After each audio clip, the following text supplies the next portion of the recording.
So thanks, Bobby. I really appreciate it. And it's great to be in front of you. And one, on behalf of the business community, we want to thank you for all the great work that you do in helping to prepare the workforce for the future. So I'm going to set a little bit of context, and then we're going to engage in a conversation with some very talented people and very accomplished people, and then we're going to engage with you. So I'm going to warn them ahead of time. We're going to kind of make sure we have 20 to 25 minutes to allow you all to engage based on everything that's happened today as well as what this panel talks about. In 60 by 30, when we think about it, it is really about two things. And it was hinted at by Jeff earlier this morning. First, it's how do we continue to position Texas to be regionally and globally competitive in a world that's changing at an accelerating rate. And the second part that is clearly part of this is how do we ensure that our residents in Texas have a life of prosperity and by participating in that economy. So this balancing of kind of the prosperity that we want to ensure families have and the stability that goes with that, but how do we ensure Texas competes in this world economy? And so when you think about it, one of the biggest questions that any business asks, and we can use Amazon HQ2 as kind of an example, one of their biggest things is, can I access the talent I need to be successful as a business? That's a question every business asks when they make a decision to relocate or expand. And so that's kind of the response of what 60 by 30 is about. But at the same point, and Jeff kind of hit at it, there's a disconnect right now probably between the business community and education. Education, when surveyed by Gallup, at a high level thinks they're delivering a product that business needs and meets their requirements. Those same business leaders, when they're surveyed by Gallup, are at a different end of the spectrum in terms of what they believe they're getting from you all. And once again, Jeff kind of hinted at it. Part of it's the technical, but a big part of it is what does it take to be successful in the workplace? And we'll talk about that in a little bit. So that's kind of a setup to this. And then when we think about it, and this is kind of another thing that Jeff was talking about, is once again, when Gallup surveys across the world, the number one issue that people care about is I want a good job for myself and a good job for my kids, however good is defined in the context of 100 countries. So this is all about how are we doing that kind of, both and that Jeff was talking about. It's both education and ensuring people get good jobs. So we have a great panel up here, and I'm going to kind of start at the far end and work this way. First, you have their resumes and bios in your information. So I'm just going to give you the title and what they do, and just trust me, they are very accomplished in what they do. Dr. Maldonado is the chancellor of HCC. He has a distinguished career both in education and business. Next to him is Dr. Oh my gosh, I'm going to mess it up. I knew I would do this. I know Carbari at the University of Texas, Arlington, and has had a very distinguished and successful career in academia, but also working in areas that obviously bring him in touch with business in terms of his research activities as it relates to engineering and materials. And then we have, someone who's really great, which is really Carlina Harris, who's an HR manager and talent acquisition person for one of the companies here in Austin, National Instruments. So really thinking about what is the talent that we actually need. And then finally, we've got Michael Bettersworth from Texas State Technical College and some of the work that he's been doing to kind of think about how do you link both the employability skills with the workforce skills. So we're going to have a conversation about kind of how are these folks partnering with industry in a very different way.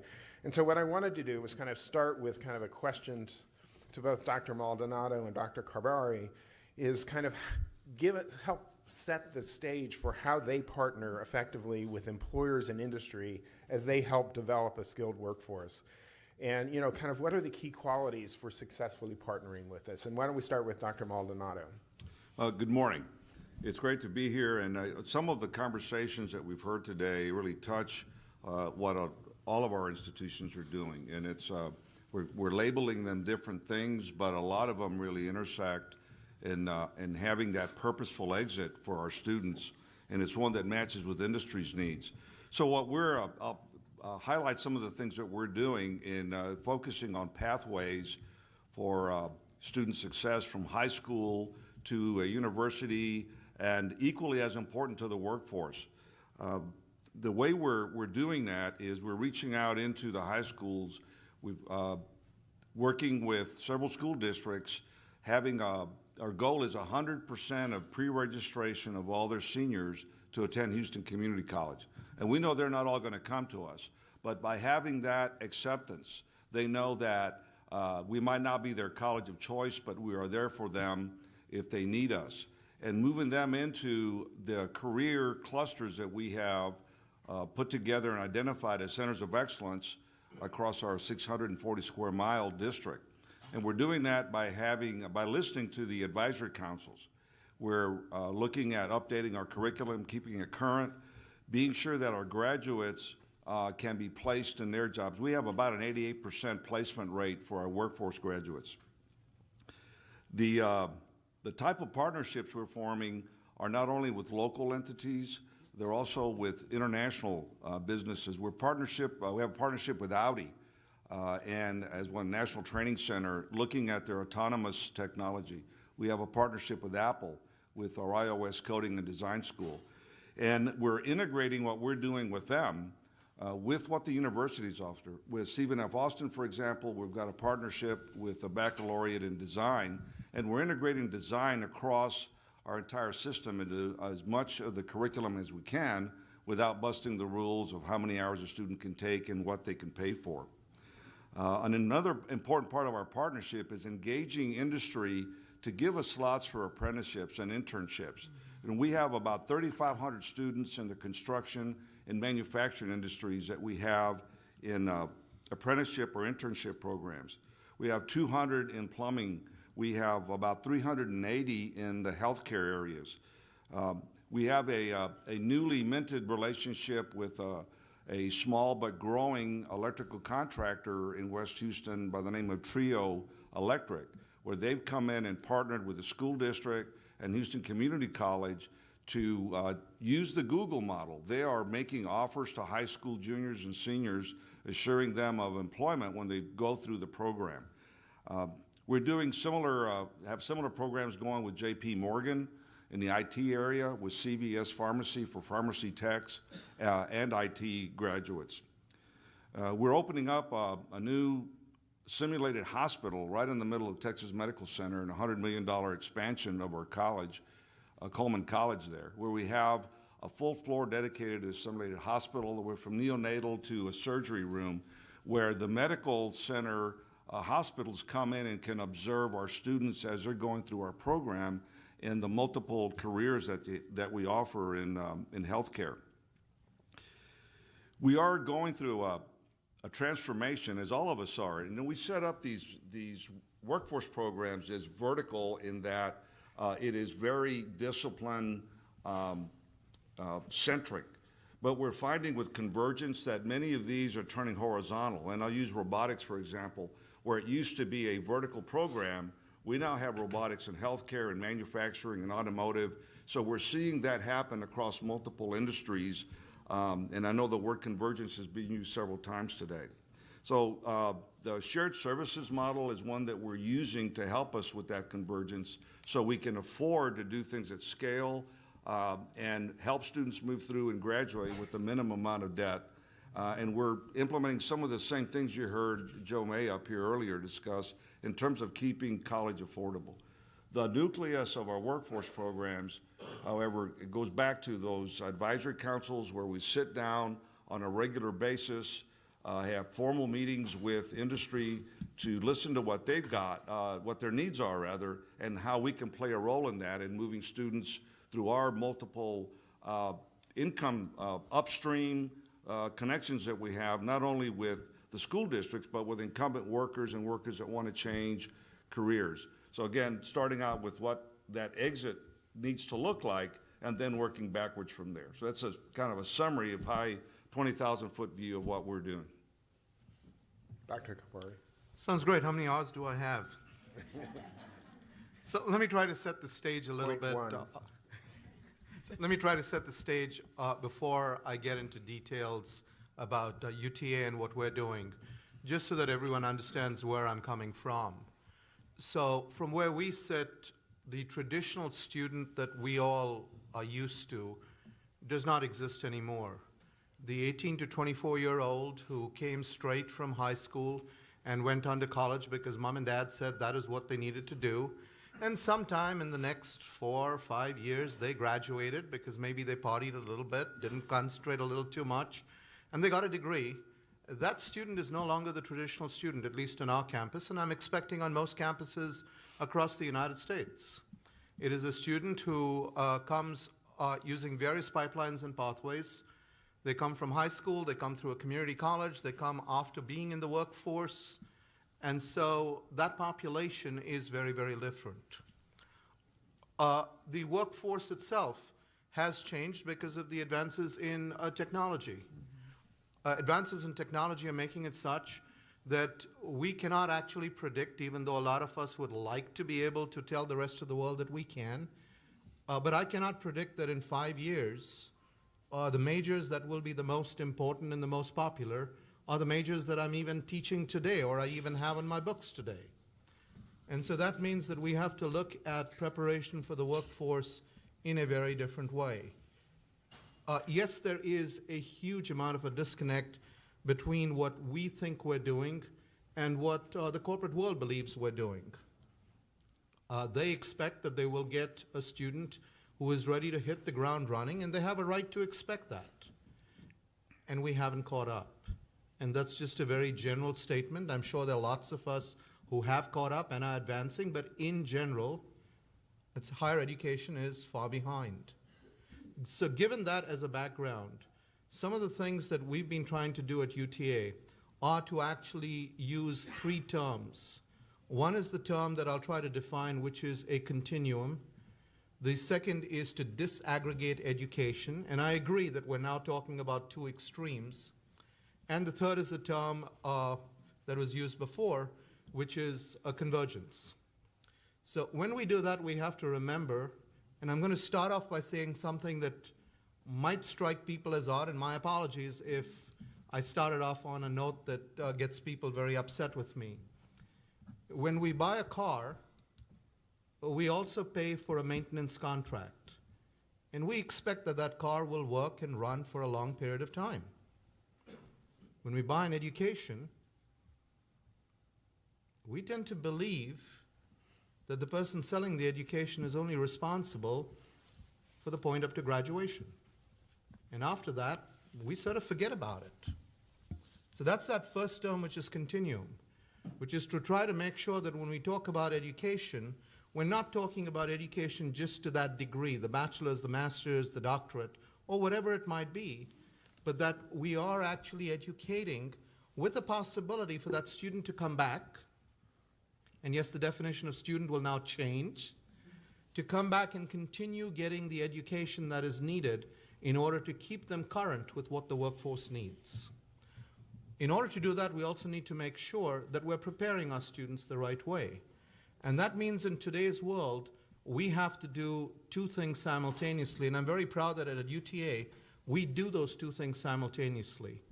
One is to give them the knowledge that they need to be a learned citizen of this state and of this nation, but simultaneously to give them the talents and the skills that will make them a valuable member of the workforce.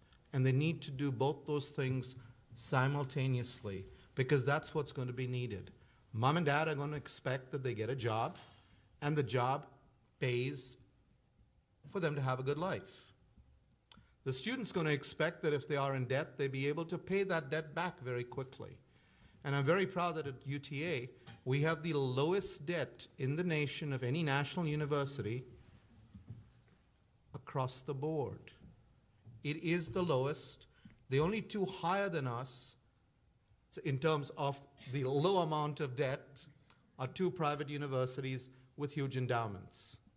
But we do this by making sure that we have a lot of pathways. And let me give sort of 3 examples, and I'll go into them in more depth if I get the opportunity. The first is that we make sure that we actually talk to our corporate partners all the time. And it's not just talking to them in terms of what is the curriculum supposed to be, but also letting them be part of setting the curriculum. Keeping in mind those two things, learned citizen on one side, skills and talent for the workforce on the other side. One simple example, we have a huge number of students who come to the University of Texas at Arlington for our program in art. We have a very highly ranked program in art. Now we all know that an artist is generally supposed to be starving and after they graduate will not make much money. Not our students. We've actually got a partnership with the packaging industry. And if you look at one of the largest growth areas, it's in packaging. We all buy packaging every single day when we go and buy just about anything, whether it's in the grocery store or we buy something for a Christmas present. Those art students are being trained not just in what they love doing, they're also being taught how to do this for packaging. Most of them will serve in an apprenticeship. Most of them have jobs before they graduate. All of them are winning competitions nationally in conjunction with future employers. Now that's where we've combined a workforce need with what they love doing in an area where most people would say, gee, they're not going to get jobs. Tell them to take something else like engineering. But in this case, they're doing what they love, they're staying in that field, but they're also getting the skills in order to get a job. Second example is we're working very closely with our partners to create an internship program that actually helps the student get through a university. So a recent program we started out is with DOT. That's the Dallas Area Rapid Transit System. And so what DOT is doing is not only providing the university internships for students, but those students then are funded by DOT, if you will, in their senior year. They do a project in their senior year, but DOT pays their tuition. The only thing that the student has to agree to is that they will agree to have an interview at DOT. They're not signing, it's on the bottom line saying that they will be a DOT employee. But what DOT gets out of it is they get an employee who for a year and more has worked at DOT. So DOT actually has what they term as the DOT UTA Academy. And the DOT UTA Academy is, it's not classes, it's meetings that they have every Saturday where all the executives from DOT sit with this group of students and they talk to them about the workings of DOT and what would be needed when these students actually graduate. They have students now who've done an internship. They have students who have learned the culture of DOT. They've learned about the needs of DOT. They've done a project that is associated with what DOT needs. And then when they graduate, they are going to have two great opportunities: to get a job at DOT because hopefully they've done all the right things. And the second, if they didn't want to work for DOT, they're highly prepared for any other transit authority around the nation because they've learned it. DOT gets a tremendous advantage from it, from having students who can go straight in and make an impact in the workforce. The third area is where we've actually integrated with the corporate world, if you will. And this is in the area of nursing. We all know that we have a tremendous shortage of nurses in the country and in the nation today. I hope none of you has been to a hospital in the last 3 years, but if you have, I'm going to wager that the nurse that was with you came from UTA. 1 out of every 2 of the bachelor's degrees in the last 3 years in the state of Texas came from UTA. 1 out of every 4 of the master's degree comes from UTA. The reason that happens is we've got agreements with hospitals, with individual doctors, and with healthcare providers across the state. We listen to them very carefully in terms of what is needed for a nurse when that nurse goes and starts working. And we're currently changing our curriculum all the time in order to make sure that the nurse is on the cutting edge. Now keep in mind that we do this also in line with the partners at our community colleges. Because those students come to us with an associate's degree and an RN, they move smoothly over into our RN to BSN program, and they continue. That's a true 2+2, if you will. The third thing that makes that part very, very successful is we have agreed that what we will do is to make knowledge available when it's needed, where it's needed, and how it is needed. So the constraints, if you will, of time, space, and location no longer apply. Most of our programs are also available online. Now, before everyone goes up in flames and says, oh my gosh, nurses who learned everything online, keep in mind, these are nurses who are doing the practical training at hospitals. These are nurses who probably, most of them already have an RN. These are nurses who are now highly desired in the workforce. It's completing their degrees at a completion rate of about 84% from start to finish. They have a 90 to 94% first try success rate at the NCLEX exam. So when you talk about quality, it's way above the state and the national average. But that's not possible without that integration. It's that complete integration with a community college on one side and the employer on the other side. That continuum I talked about, that's actually there. That continuum starts from the community college all the way up to the employer, with each of them feeding into this model to make sure that we have the preparation for the workforce, and it's been highly successful. We've also disaggregated, if you will. So if a student comes to us with an associate's degree in an RN, there is no reason for them to do anything else except what's needed to complete the degree. If a student has more than that, then they only take what's needed more than that. We don't force them to take everything that we would have asked for a degree, because they already have that. And so those are some of the things that we're doing, and some examples of where we can have this continuum and we can disaggregate, but we can prepare our students for the workforce while simultaneously doing what is absolutely essential for a university today, which is making sure we're preparing a student not just for their first job, but for the 7th, 8th, and 9th jobs, and sometimes for jobs that we don't even know about when the students come to us, and perhaps even after they've graduated. We also make it possible for these students to come back and take courses or certificates as needed without having to force them to get a degree. So it's no random act that Dr. Kabari is between Dr. Maldonado and Carlina in terms of connecting that continuum. We're now going to we've heard a lot from kind of higher ed and how it is partnering. And you've heard both of, the folks from the higher ed talk about how they're partnering with employers. Now we get the lens of how an employer who's done a lot in terms of some leadership programs they've developed, some internships and other things. But I'd like Carlina, from her perspective, who is out there trying to figure out how to attract talent, how does she partner, and what have been the learnings as well as what are the high points of it? Carlina?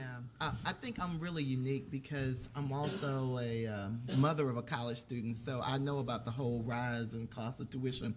But when we're talking about talent, we think that the degree is it. And one of the things that I always try to do when I go and visit campuses is to help them not forget the human element that we want of the student. We love those students who are thinking entrepreneurial. We love those students who aren't afraid to take risks. We look at those kind of things. We look at, are they engaged in activities on campus? So anyway, everything that these two gentlemen said is like right on time. One of the things that we try to do in working with the universities is how can we support them in helping students pay for college? We have about 8 universities that we do like a university match. So if we have an alumni group at NI who says, look, we're donating our money to, let's say, UT. And then we say, well, how much are y'all donating? And they're like, well, we're doing $12,000 a year. Well, we try to match that. So that way a student can get a scholarship to help them stay in school. So we're looking at helping them complete their degree process, but then we're also want to talk to those same students about coming to intern with us. And we pay our internships. Our internships are paid anywhere from $15 for business students to $20 for engineering students. And somebody always asks me, why you pay engineers more? Because they're in higher demand. They are hard to come by. We have a lot of technical companies in this day and age than we had 40 years ago, right? So we're competing, and honestly, $20 is kind of low compared to Google and Facebook that we're competing with. So we try our best to give to help the students stay in school, and then we provide the internships. I have like around 220 interns a summer. And one of the things that we do in that process is after they've been here for 6 weeks, we give them type of a like an evaluation to let them know how they're doing, what we're thinking. Here's some room for improvement. And then by the next 6 weeks, we're looking at making them offers before they go back to campus. And one of the main reasons we're doing that is because we're like, hey, you've had 12 weeks to spend with us. We like you. We hope you like us. And if you do, we want you to come work here and be a part of our team. Guess what? They go back to campus and they tell their friends. Now, that makes my job a lot easier. I don't have to go recruit as hard because they're like, hey, Fred got an offer from you, and I'm graduating with a computer science degree. I'd love to talk to you. So it helps me build my pipeline tremendously. And then we give that feedback to the university, so the university also knows how many offers we've been extending from an internship perspective and also a full-time hire. So it's very key that we should be like this all the way from freshman to senior. I try to encourage students to start thinking about where would they like to intern their sophomore year.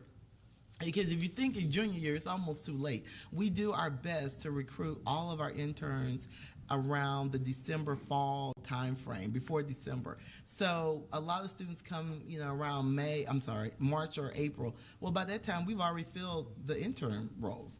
So we try to get them thinking earlier, so then that way they can apply, be considered, and then have a better chance of fulfilling an internship. And this is probably a majority of corporations. I don't think NI is the only one. When I talk to my peers within NACE, we all try to fill those slots early in the fall semester. So I'm going to ask a little bit of follow-up. Okay. What's the differentiation and performance of folks that have interned with you once they start full employment against somebody who didn't?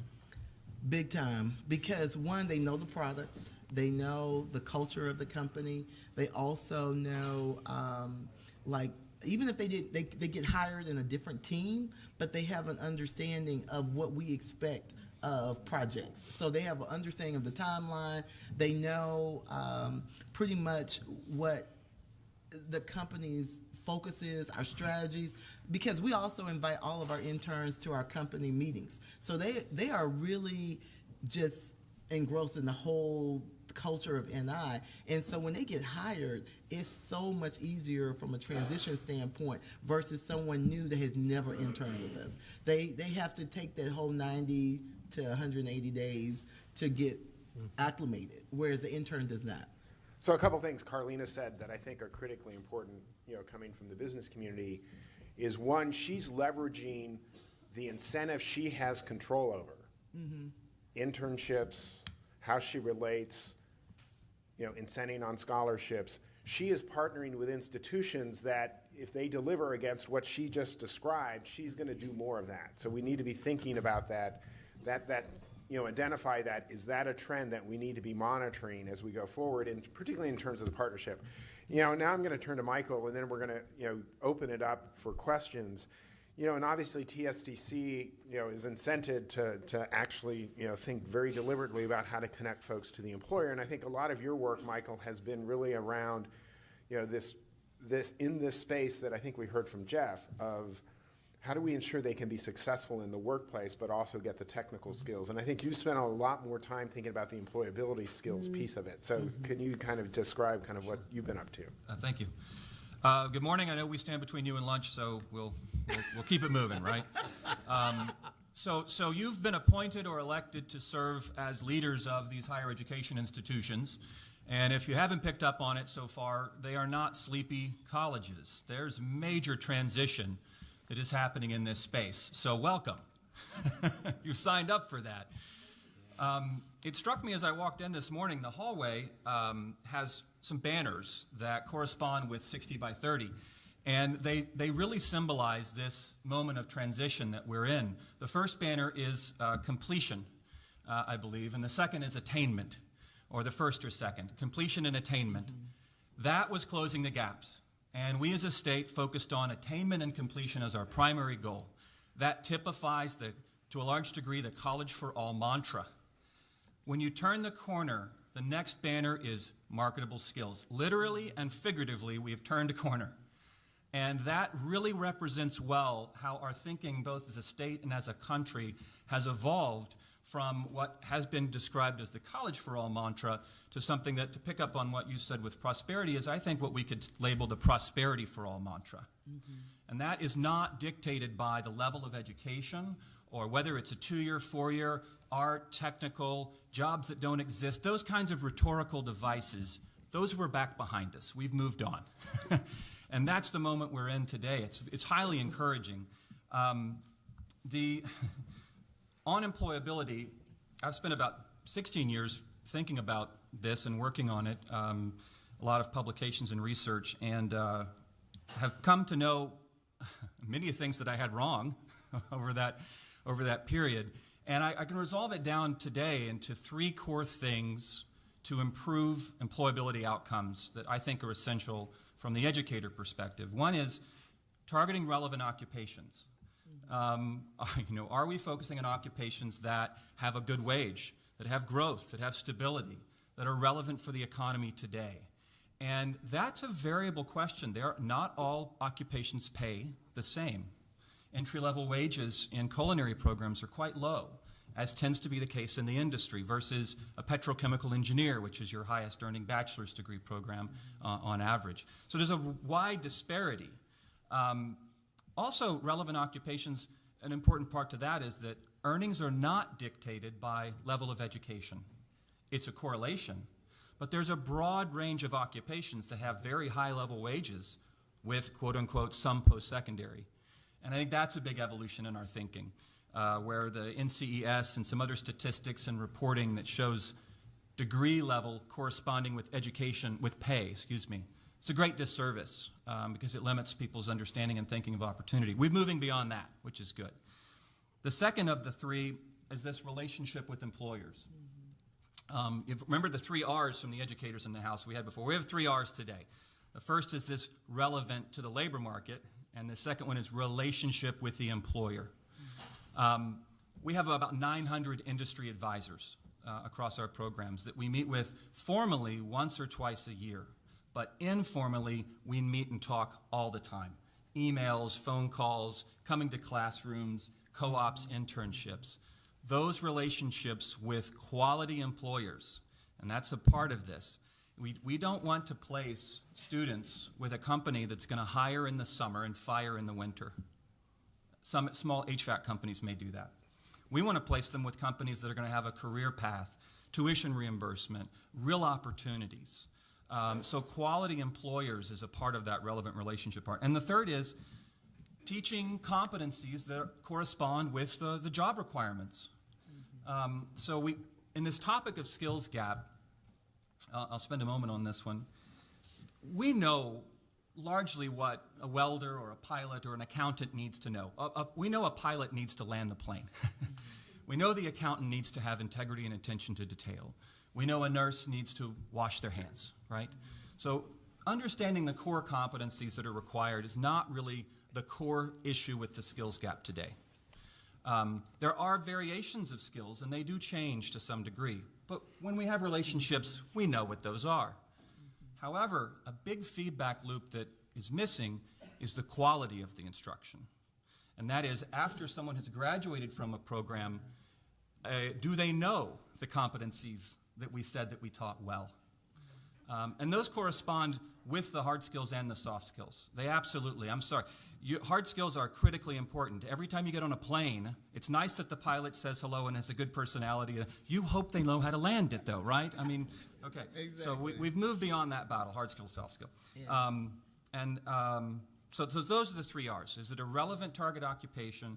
Is the relationship with the employer a quality relationship with a quality employer? And third, are the skills that we're teaching the ones that are corresponding with the job requirements and that they're taught with quality? So those would be a general summation about employability outcomes.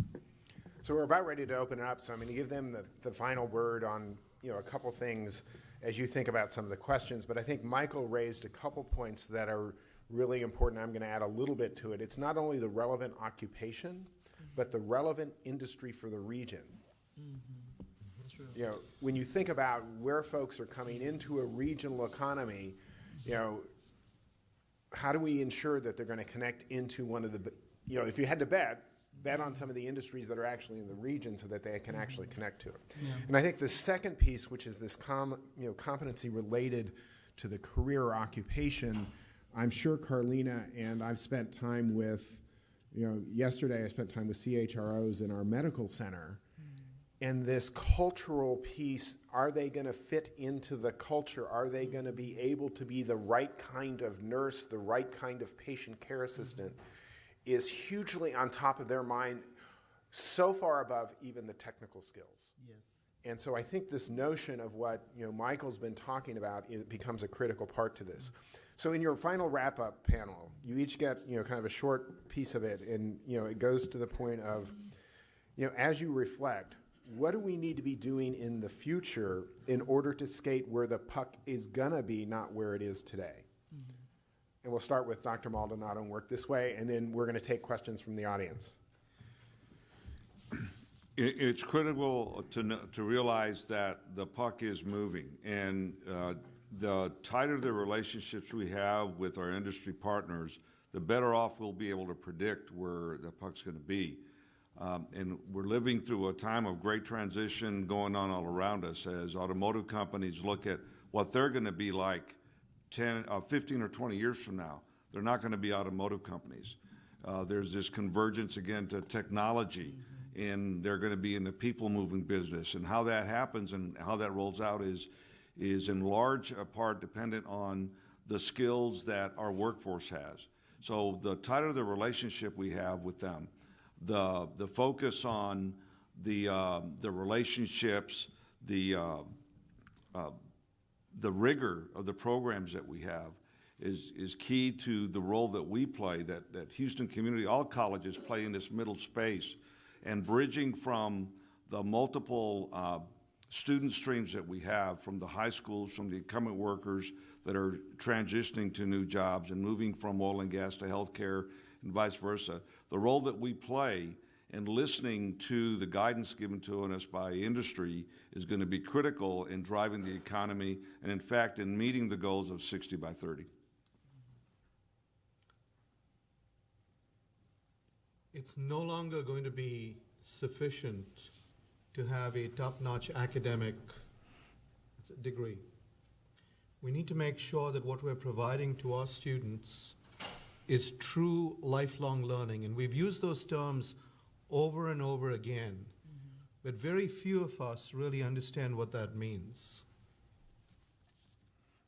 Four-year universities blame the high schools for students not being prepared. High schools blame the middle schools blame the elementary schools blame the parents. At some point, we'll start blaming genes and DNA for not preparing students for it. Then we blame the corporate world on the other end for wanting things that we can't give. We've got to look at it the way that UTA is looking at it. It's a true continuum from K through gray. And we've got to have these partnerships, pipelines and pathways all the way through. And rather than thinking of us as individual systems, it has to be an ecosystem. At the end of the day, we have to think of the student, and the student is not just the 18-year-old or the 24-year-old. The student is also the 40 to 50-year-old who needs to get what we would have called retrained. It's no longer retraining, it's just keeping up with where technology is and where the corporate world needs to be. That's what UTA is doing already, and I think we're going to have to do more and more of that. And we're going to have a phase shift in terms of higher education to make sure that we're not a silo. We are completely integrated with secondary ed on one side, and we're completely integrated with the corporate world on the other side. That continuum and the ability to disaggregate and combine is going to be the future of where higher ed needs to be. I think I'm going to speak as a CJism and not for National Instruments, because I did share with you I have a college student. So the thing that I look at this is that companies are going to have to take a look at their benefits. There are companies out there today that are helping employees pay off their student loans sooner. And we offer tuition reimbursement. I think that's wonderful. We should keep doing that. But when we're getting students in, they already have debt, what do? I want a happy employee, right? So yeah, I'm giving them a sign-on bonus. Okay, great. But they got about $20,000 to $30,000 worth of debt that they're sitting on, and that's a big stress for a young person or any 40 or 50-year-old. Or a parent. Yeah, or a parent, right? So I look at it from there are companies out there that we can investigate to upgrade our benefits. So still offer the tuition reimbursement, but help that student who's already graduated and maybe accelerate paying off their debt. So that's one thing, okay? And I'm speaking as CJism because I'm thinking as a parent too. All right. So as a corporate, I also believe that we continue having tight relationships with the universities so that we can increase our internship availability. And the thing I would stretch, and I know NI is looking at this, is that we have internships that are outside of the U.S. as well as inside the U.S.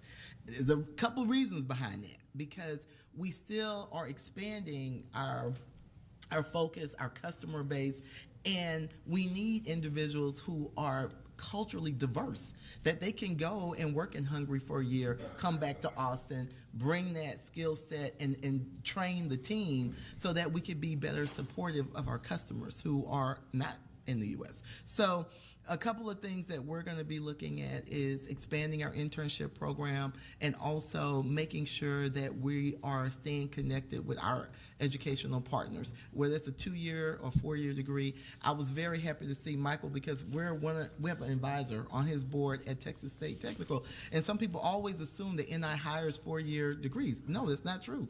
We also work with ACC and recruiting software technicians, hardware technicians, and Texas State Technical School has been awesome for us. I think everybody that you've probably sent our way, we've hired.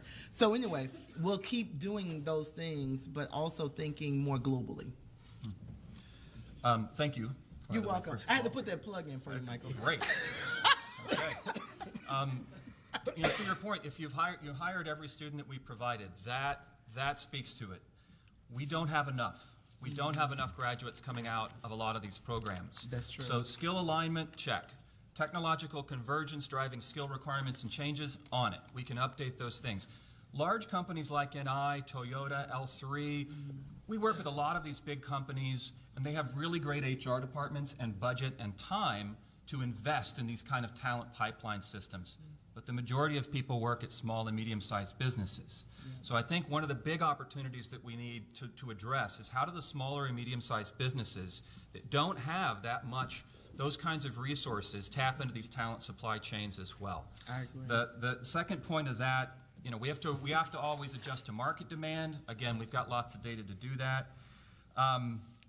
Funding is definitely an issue.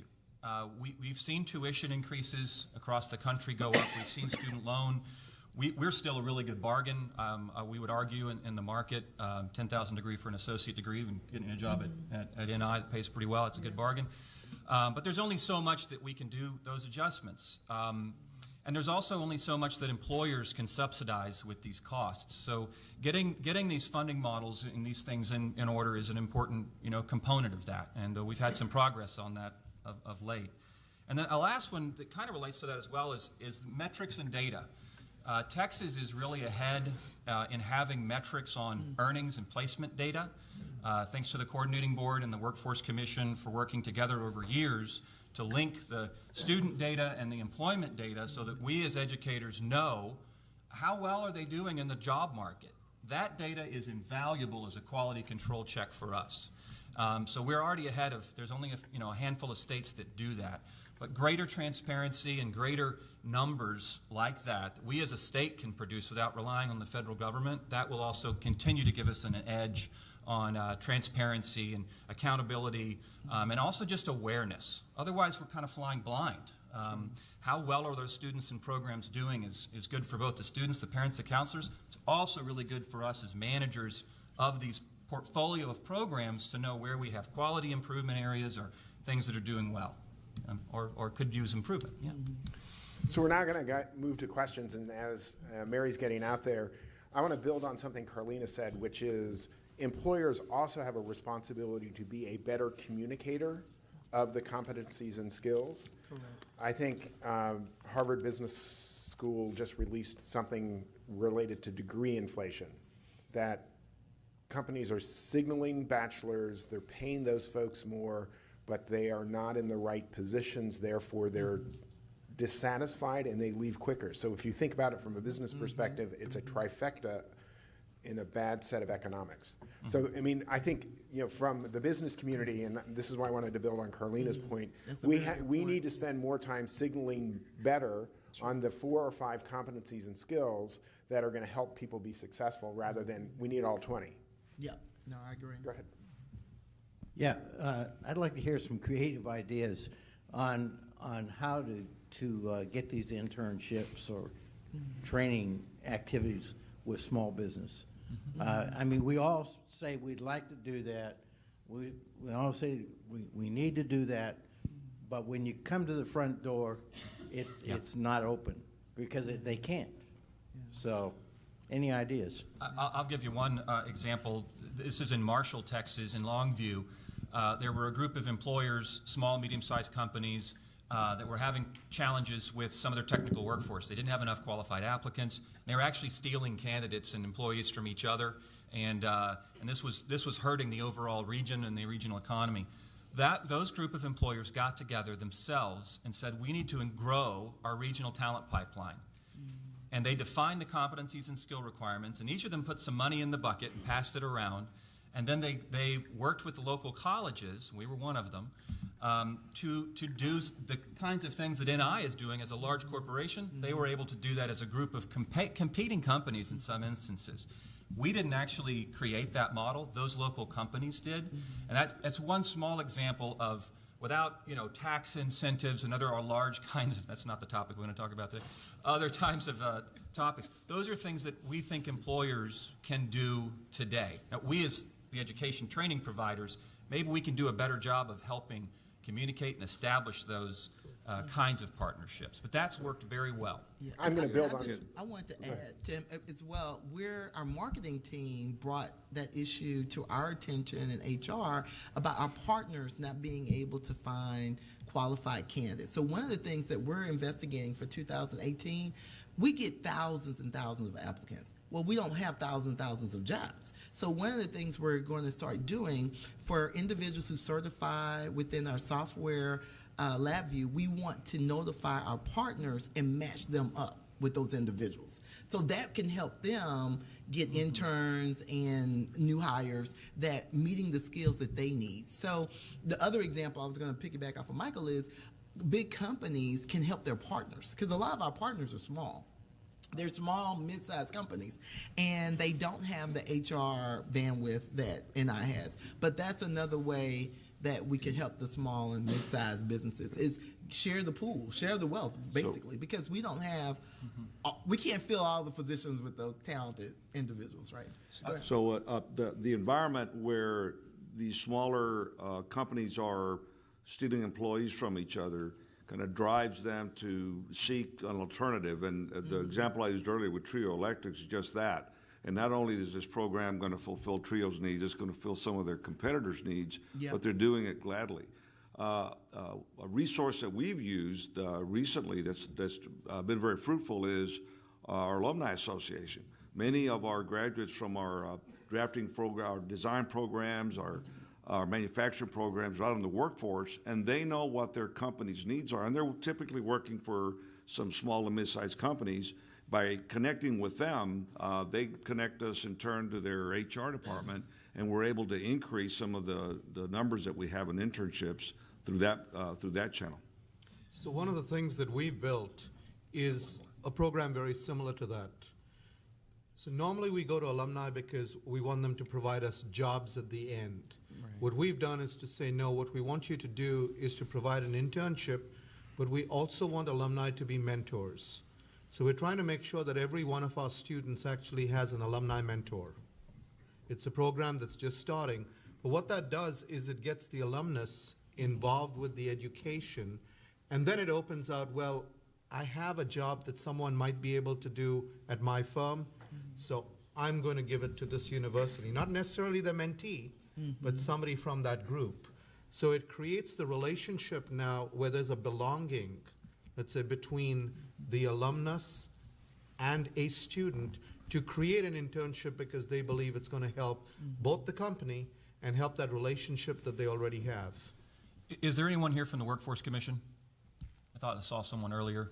I would be remiss, and Andre Alcantar would come to my house if I didn't mention, in Texas we have the skills, Texas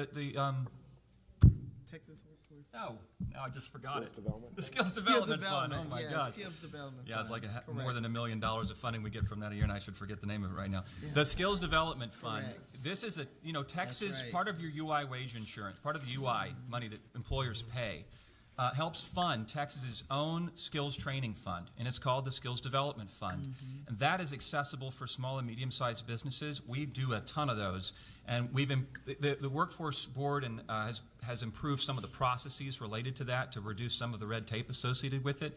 And that's a very effective tool for small and medium-sized businesses to utilize. So increasing availability of that around the state it's an apparatus that's already there that exists, is another one of those dials that we could turn. I'm going to, as she's moving, two things. What Michael said is also think about the chamber or the trade association as a place where those small and mid-sized businesses are probably already having that conversation, and how do you leverage them to create kind of the employer collaborative that he talked about. And then the point Carlina said, when you think about it from a supply chain perspective, advanced supply chain would say, I care about what my suppliers, the talent my suppliers are delivering, because that little piece that gets into my big product has to be of quality as well. And so how do you leverage the big guys? You know, when you think about what GE is currently doing, they understand that their supply chain is a huge part of what they need to be working on. Very true. Over here. Okay. We're same table. My name is Reto Sarata. I'm with the Alamo Colleges in San Antonio. Congratulations to the work you're doing with the internships, and they're wonderful.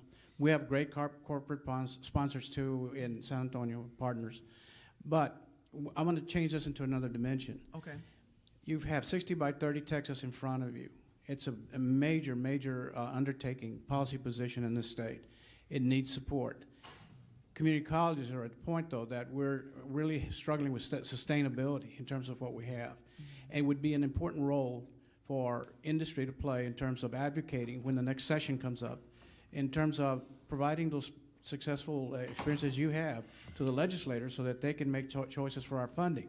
And so my question to you, Ms. Harris, and maybe to you, is how can we approach the corporate world and ask them to do something as simple as writing us a letter of endorsement of our priorities we set for the state? I got a couple ideas, and this is the CJism, okay? I'm not talking as National Instruments. But one, tap into your alumni, because they are working for these big companies, and they may know who to go to get that letter for you. I wrote one about a year ago for Texas State University. We don't even recruit there, but we did years ago, okay? And they were trying to get a PhD program for the computer science area. And so they sent me all the facts and the data, everything that they were trying to implement, and I shared it with our key leadership team, and they were like, hey, that's something that not only NI would want, other corporations would want. Let's write a letter. So I wrote the letter, okay? And so my whole point is tap into your alum is one thing, and then second, just ask and show them what you're trying to accomplish, especially if it's something we need. If it's something we need, and it's a line, I beg to differ that somebody would say, no. I'm not writing anything. But if it's something that you know could help our business, we're going to take a minute and let you present to us for 15 seconds or 30 seconds and get us interested enough for us to write the letter for you.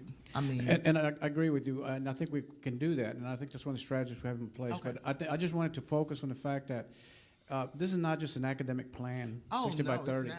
I think the economic impact it's going to have on the state is going to be major. Exactly. And we need to use that as a way to promote getting to the goal by the date that's established. I agree 100%, and I'll let Michael talk. Oh, okay. So, I mean, the point that you're making about the finances related to this is a huge issue. If you're going to offer some of those advanced technical programs, we all know that the costs of those are just huge. There's some financial structures of how to teach. Think about a pilot training program or a nursing program or an instrumentation and robotics program. Right. Very expensive laboratories. I can only have a few students in a class at a time. I can't, compare the facility costs, the electrical costs, the consumables. I have to pay a competitive wage for that welding instructor when they can go into an industry and get a job at $80,000, $90,000, $100,000. So we have so many constraints and costs that go with these things that are unique. Now compare that to I'm going to teach a traditional academic class. I can have an adjunct, I can have hundreds of students online in a building like this that maybe I rent. So if you're under strain as a leader of a company, let's say at a firm, it has a budget. Colleges, we have, these, and you're looking at the dynamics of that, well, one is more profitable than the other. And so as a country and as a nation, we've seen some eroding of the investments in those areas, simply because I think the macro finances of that are driving that out of necessity. That is a major concern for our regional competitiveness as a state, as a city, also our national competitiveness. So beyond letter writing and campaigns, there are some real fundamental maturity that's needed around the financial structures that drive those investments, both from the employer side with potential structures that can help the subsidy, as well as from structural funding issues that are a real challenge. Every year having to go beg or having to go tell that story, is really, we spend a lot of time doing it. And we could spend our time more focusing on students and employers if we had better structures in place that didn't take so much of our time to go do. And I think Jeff also, as he was talking about at the very end about how to collaborate differently, I mean, when you think about it from an employer's perspective, and we have 9 community college systems in our broader region. 3 big ones, and 5 or 6, mid-sized to small. They can't serve that. How do you get the smaller ones to collaborate so that there's an efficiency to the structures and other things that are there as well? And I think that's the other piece that we need to start thinking differently about. How do we collaborate differently? And I know, we're doing that, and we just need to accelerate it. Yeah, I mean, you talk about structures and collaboration, and so I hope I still have a job after this one. Okay, I mean, I've been at it 16. I see your boss in the he's room. back there, and so is our region chair. So we have structural issues that prohibit us from collaborating at times, don't we? We have some times where geography limits our ability to partner across lines, and that as a state, we have so many combined and shared resources that we can collaborate on. And I'm encouraged. We've had many great examples of partnerships between colleges across some of those barriers over the years that I think are, again, signaling a turning point. Institutions like UT that are accepting an associate degree nursing program and not causing a big issue with that. They're saying, look, we trust your quality, and we're going to bring that 2-year into that 4-year. They weren't mandated to do that. They're doing it because it makes great sense for the student, so those kinds of partnerships, both geographic partnerships and breaking those kinds of structural barriers, as well as these barriers between institutions. Again, I'm encouraged by it. I think that we're seeing more movements that way organically that we should encourage to celebrate and recognize. I think we're actually doing a much better job of managing across the boundary as opposed to the boundary. We're partnering with several universities within our region and in East Texas to offer baccalaureate degrees. And the baccalaureate degrees don't have our name on them. They've got our partner's name on them. but we're sharing faculty, we're sharing facilities. The students never have to leave Houston Community College campus, and they can get an engineering degree or a nursing degree.